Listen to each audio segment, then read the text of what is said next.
વડોદરામાં અસામાજિક તત્વનો આતંક ખૂબ વધી ગયો છે। માજલપુરમાં ઇલેક્ટ્રિક ગાડીમાં તોડફોડ કરવામાં આવી। મકરપુરા જીઆઈડીસી કોલોનીમાં અસામાજિક તત્વો બેફામ બન્યા। વહેલી સવારે પાર્ક કરેલી ઇલેક્ટ્રિક ગાડીમાં તોડફોડ કરી અને આ તોડફોડ બાદ કોલોનીના રહેવાસીઓમાં ભયનો માહોલ જોવા મળ્યો। સમગ્ર ઘટના સીસીટીવી કેમેરામાં કેદ થઈ છે। પોલીસે તપાસ હાથ ધરી અને અસામાજિક તત્વોની શોધખોળ હાથ ધરી છે। તસવીરોમાં તમે જોઈ શકો છો કે વડોદરામાં ક્રાઇમ રેટ કેટલી હદે વધી રહ્યો છે। અસામાજિક તત્વો તો એટલા બેફામ બની ગયા છે કે ના પોલીસનો ડર છે ના કાયદાનો ડર છે। વડોદરા જેવા સંસ્કારી નગરની અંદર આવા બનાવો બનવા એક ખરેખર ચિંતાજનક છે। અસામાજિક તત્વો ખુલ્લેઆમ આવે છે, મારામારી કરી જાય છે, લૂંટ પણ કરી જાય છે। વધુ માહિતી મેળવીએ। હાર્દિક મારી સાથે વડોદરાથી જોડાયા છે। હાર્દિક, ક્રાઇમ રેટ તો વધી રહ્યો છે, એક તરફ હત્યાના બનાવો, લૂંટના બનાવો વધી રહ્યા છે, તો બીજી તરફ અસામાજિક તત્વો પણ ખુલ્લેઆમ અને બેફામ થઈ ગયા છે।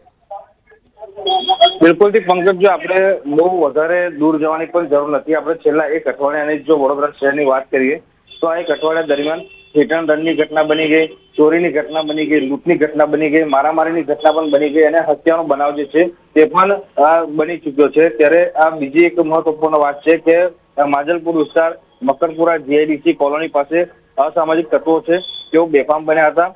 વહેલી સવારે પાર્ક કરેલી ઇલેક્ટ્રિક ગાડીમાં તોડફોડ કરી હતી અને અગાઉ આપણે વાત થઈ પ્રમાણે કે આ તોફાની તત્વો એ હદે બેફામ બન્યા છે કે રહેણાંક વિસ્તાર હોય, લોકોની અવરજવર હોય, તેમ છતાં તેમને કોઈ પણ જાતનો કાયદો વ્યવસ્થા પછી લોકોના મારનો ડર નથી લાગતો। એ હદે બેફામ જે છે કે અસામાજિક તત્વો બની ગયા છે અને આજે તોડફોડની ઘટના જે છે તે સીસીટીવી કેમેરામાં કેદ થઈ છે અને આ જે તોફાનીઓ છે, લૂંટારુઓ છે, હત્યારાઓ છે, આ તમામ લોકો સામે એટલે કે અસામાજિક તત્વો સામે વડોદરા શહેર પોલીસ લાચાર બની હોય ત્યાં પ્રકારની સ્થિતિ જે છે તે વડોદરા શહેરમાં અત્યારે વર્તાઈ રહી છે।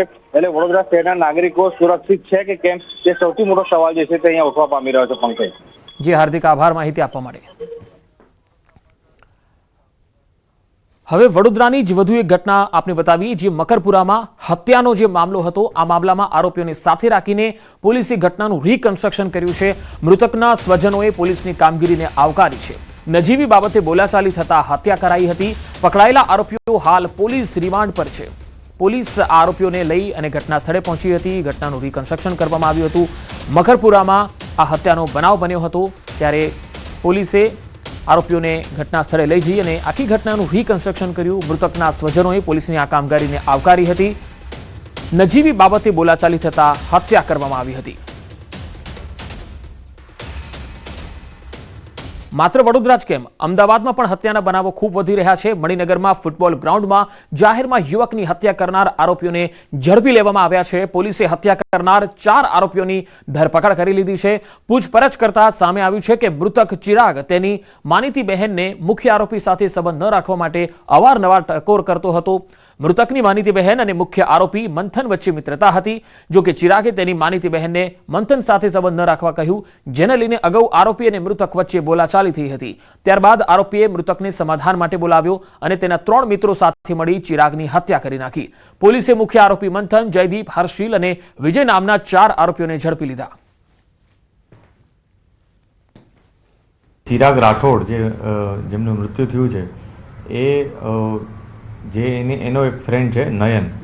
આ નયનના જે સિસ્ટર છે એને ચિરાગ પોતાના માનીતા બેન તરીકે માનતો હતો અને આ એમના બેનનું એક ફ્રેન્ડ છે જે મંથન ઉર્ફે ઋત્વિજ પરમાર કરીને છે, એ એનો ફ્રેન્ડ છે અને એની સાથે ત્યાં ઓફિસમાં સાથે કામ પણ કરે છે।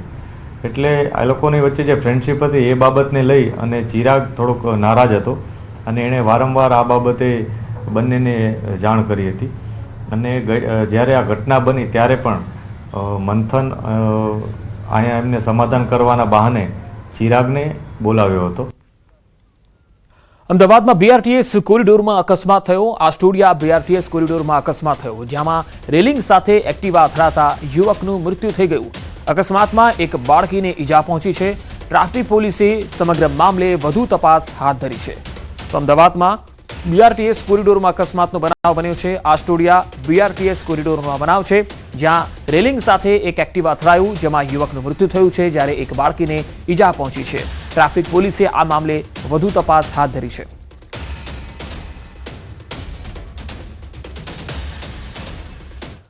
વાવથરાદમાં લુદરા ગામ પાસે અકસ્માત થયો છે। ટ્રક અને દૂધ ટેન્કર વચ્ચે અકસ્માત બન્યો। અકસ્માતમાં એકનું મૃત્યુ થઈ ગયું છે. વહેલી સવારે થયેલા આ અકસ્માતમાં ટેન્કર ચાલકનું મૃત્યુ થઈ ગયું. મૃતકની લાશ પીએમ અર્થે દિયોદર સરકારી હોસ્પિટલમાં લાવવામાં આવી છે. સમગ્ર અકસ્માતની જાણ થતાં જ દિયોદર પોલીસ પણ ઘટના સ્થળે પહોંચી ગઈ હતી. હાલ આગળની કાર્યવાહી ચાલી રહી છે.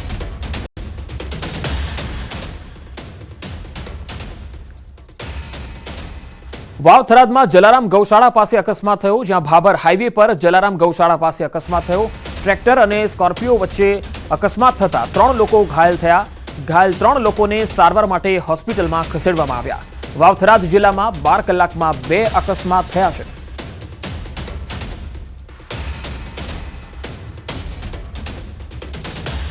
આ તરફ રાજકોટના ધોરાજીના ભાદર પુલ પર અકસ્માતનો બનાવ બન્યો. જ્યાં રિક્ષા પલટી જતા અકસ્માત સર્જાયો. જામકંડોરણાના ખજુરોડા ગામના રિક્ષા ચાલકને અકસ્માત નડ્યો.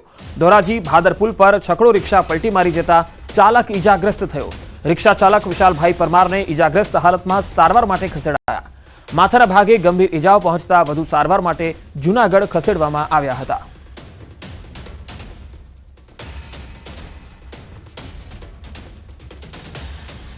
ગીર સોમનાથમાં ઉનાના આમોદરા ગામે સિંહના ધામા. ગીરના સિંહોનું મનપસંદ બીજું સરનામું એટલે કે ઉનાનું આમોદરા ગામ.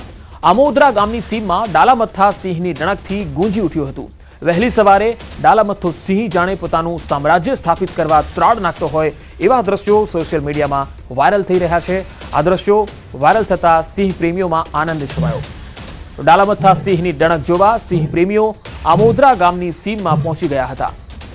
તો ગીર સોમનાથની આ તસવીર તમે જોઈ શકો છો, જેનો વિડીયો પણ વાયરલ થઈ રહ્યો છે. ઉનાના આમોદરા ગામ જ્યાં ડાલામથ્થા સિંહ છે એમને ખૂબ જ અહીંયા ગમતું હોય છે અને અહીંયા વારે સિંહો અહીંયા આવતા પણ હોય છે. વધુ માહિતી મેળવીએ સંવાદદાતા દિનેશ સોલંકી ગીર સોમનાથથી જોડાયા છે. દિનેશ, ગીરના સિંહોનું આ મનપસંદ સરનામું કહેવાય છે આમોદરા ગામ. હાલ જે વિડીયો વાયરલ થઈ રહ્યો છે તેને લઈને કોઈ પુષ્ટિ? હાલ સિંહ પ્રેમીઓ શું કહે છે?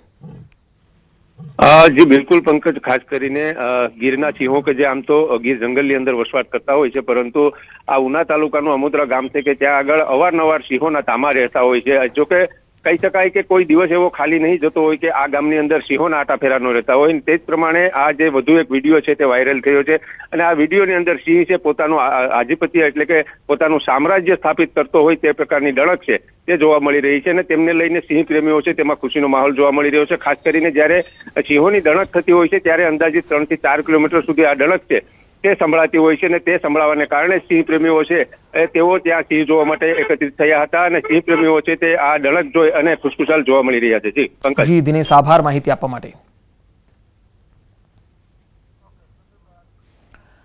ભરૂચના એક ગામમાં દીપડાનું બચ્ચું મળી આવ્યું છે. હાંસોટના સાહોલ ગામની સીમમાંથી દીપડાનું બચ્ચું મળ્યું. શેરડી કટિંગ સમયે શ્રમજીવીઓને ખેતરમાંથી આ બચ્ચું દેખાતા વન વિભાગને જાણકારી આપવામાં આવી. વન વિભાગે બચ્ચાનો કબજો મેળવ્યો.